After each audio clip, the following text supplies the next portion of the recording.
हे बघा मॅडम, आमच्या कंपनीतर्फे हनीमूनला गेलेले कपल्सचे फोटो किती एन्जॉय केला त्यांनी बघा.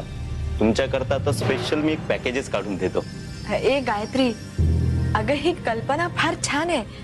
तू आणि अमोल तुम्ही फिरून या ना काश्मीर. हो आई, कल्पना तर चांगली आहे. हो पण मी असा पटकन नाही निर्णय घेऊ शकत. नाही म्हणजे मला अमोलला विचारावं लागेल. अगं गायत्री, चल ग, त्याला विचारायची काय गरज. तो खुशच होईल आणि मी बोलेन ना त्याच्याशी. अरे तुम्ही दोघं ना ही काश्मीर ट्रिप करून या. तुमचं लग्नही एवढ्या साध्या पद्धतीने झालंय. फिरून या ना तुम्ही 4-8 दिवस. तुम्ही ना ही सगळी पॅकेज वगैरेची माहिती आईंना द्या. मी तोपर्यंत तुमच्यासाठी चहा घेऊन येते. अगं काय कमाल करतेस तू. मी माहिती घेऊन काय करणार आहे. शेवटी हनीमूनला तुला आणि अमोलला जायचंय ना. वेडीच आहेस तू. बोलत राहा यांच्याशी, माहिती करून घे सगळी. मी चहा आणते.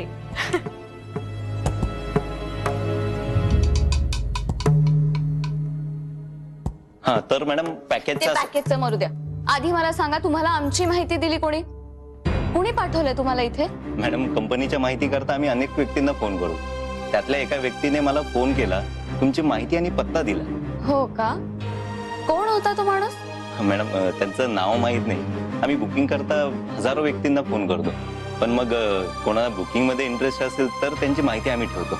असं कसं? काहीतरी माहिती असेलच ना तुमच्याकडे. नाही म्हणजे त्यांनी माझी इतकी तुम्हाला माहिती दिली, पत्ता दिला, तुम्ही काही ना काही इन्फॉर्मेशन घेतलीच असेल ना? नाही हो. हा, एक मिनिट, त्याचा नंबर आहे माझ्याकडे. हो ना. मग एक काम करा ना, तुम्ही मला त्याचा नंबर द्या. नाही म्हणजे त्याला थँक्स म्हणायला हवं ना. त्यांनी माझी इतकी माहिती दिली तुम्हाला, पत्ता दिला, त्याचे आभार तर मानायलाच हवेत ना. देता ना नंबर? हो हो. हा, एक मिनिट.